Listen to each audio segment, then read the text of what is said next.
ka ba? No, sorry. I don't have any alcohol. Nurse ka, tas wala kang alcohol? Excuse me, porket nurse, kailangan may alcohol palagi. Siya nga IT, pero hindi naman hacker. Porket IT, hacker agad? Siya nga, tourism, wala namang mic. Pag tourism, tour guide agad? Siya nga, doctor, wala namang stethoscope lagi. Anong kinalaman ng stethoscope sa pagiging doktor? Wag na nga, parang alcohol lang naman eh. Go, Carl!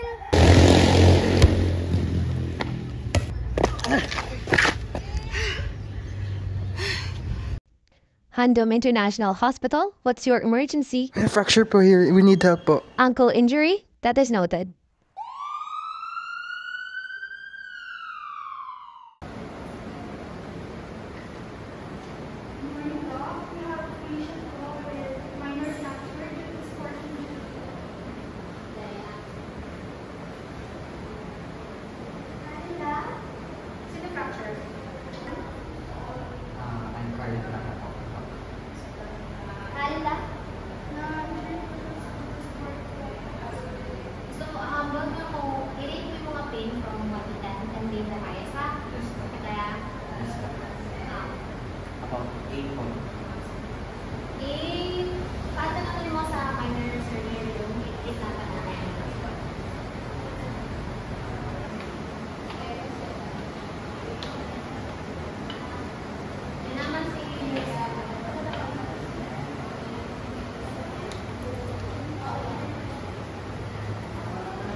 Okay po, noted.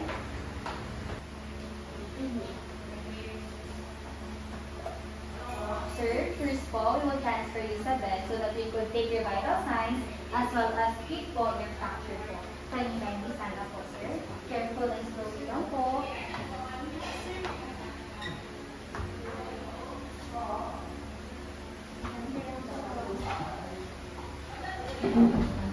Antayin po.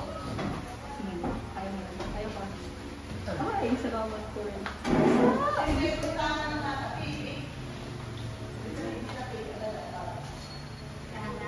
Sir, careful lang po.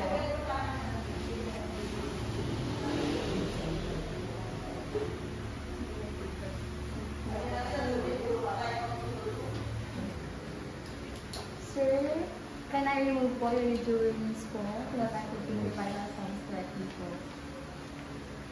Can I ask for your name, sir? I'm Carlo Plata po. And how old are you? I'm 18 po ba? Could you recall your height and weight? If I remember correctly po, my height po ay 5'5". Paano hindi makareceive yung fracture nga lang? It's championship po yun ng aming pagsahan. But then, pag-approach ko po, doon po ako nagka-fracture. Pag-landing ko po sa pag-approach. During practice? During tournament po. Tournament? Sige. Buwan ka na ng nurse mga vitals ni mo ha, rest ka lang na. Hindi ka magpanik o kung nag-panik. Okay, very good.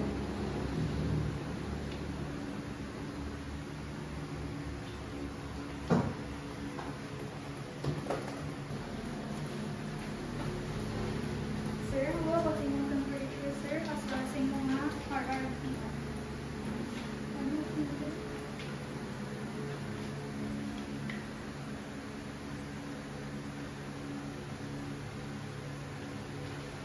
37.6 pa ng temperature daw.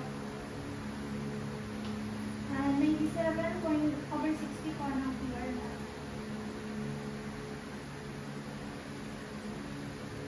110/70 po daw.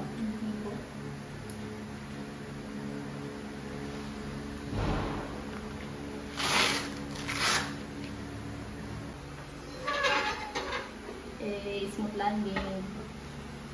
Sir, request ko nga maka-x-ray na ikaw ha, para ma-assist natin further mo yung mga fracture. For now, pa-bandage natin yung mga ankle to prevent movement sa root cause further injury. After at atong nga pag-bandage, i-transfer tayo naman ikaw sa ward kung makarest ikaw ha. Sige.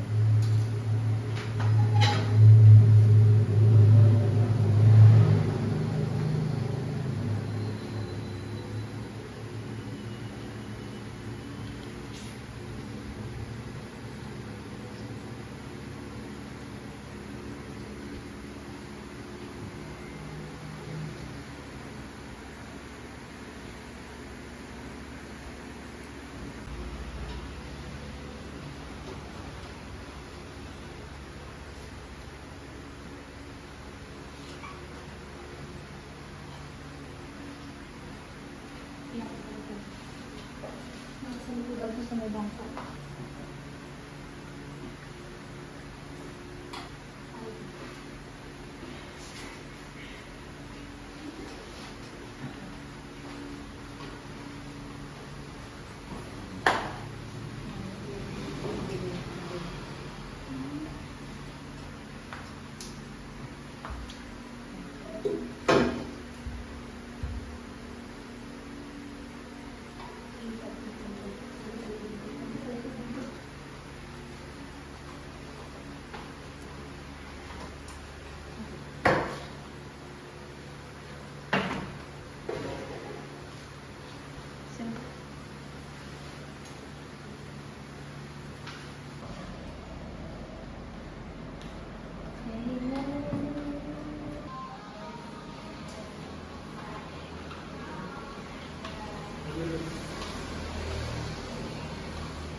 Good morning, Carl. How are you feeling today? I'm doing well, nurse. Thanks. A bit sore, but expected naman yun, di ba?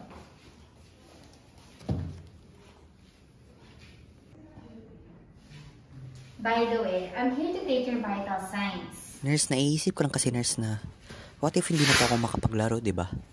Kagaya lamang ng volleyball or sepak. That's a natural concern. It's important to be patient with your healing process. Remember, rushing things could only lead to further injury. I know. Pero, naisip ko kasi nurse na what if hindi na ako makabalik ng paglalaro, di ba? It's okay to feel those fears. Let's focus on what we can control right now. Your recovery. We'll work together to get you back on the court. But it's important to listen to your body. Thank you, Nurse Emery. I appreciate your understanding. That's what I'm here for, Carl. To support you and to help you heal. We'll take it one day at a time. Thank you, Nurse. Pero, can I ask po, Sure. mga gaano po katagal matapos or ma-heal po yung aking ankle po? It's difficult to say for sure, Carl. Every injury heals at a different pace. But what I can tell you is that we'll do everything we can to help you recover as quickly as possible. In the meantime, we can focus on strengthening your muscles around your ankle, which will help you get back to play sooner. That sounds good, Nurse. Now I'm motivated para mag-heal. Yush! That's the right attitude. Remember, recovery is a journey, not a race. Let's take it one step at a time. Hi guys! Present lahat to. Sheesh! Well, I would like to say na thank you sa inyong mga concern and everything. Pero yeah, the doctor said naman na magdi-discharge din ako lately or pwede naman din ako mag-therapy sa bahay. And hey, don't worry kasi dito naman diba si Audi. Hello guys! O diba? Siya yung nurse ko guys. The best of the best. Kaya kayo, umuwi na kayo dito. At yeah, soon. Wara. So, how was your match against CPM? That's good. I heard the match was pretty close. She's really good. Good morning, Doc. Good news, Carl. Pwede din ako mag-discharge. That's great news, Doc. Okay, but remember how your recovery is still ongoing. Keep up with the therapy exercises at hindi pag biglaan yung mga ankle na. I will, Doc. And excited din naman po ako mag-heal at makalaro din. I understand. But brushing things could set you back, okay? So let's be patient, ha? Yes, Doc. And if you experience any pain or swelling, don't hesitate to contact us. Yagid kami pero may magulat para kayo. Will do, Doc. Thanks, Doc. Thank you. Thank you po, Salamat. Doc. Salamat.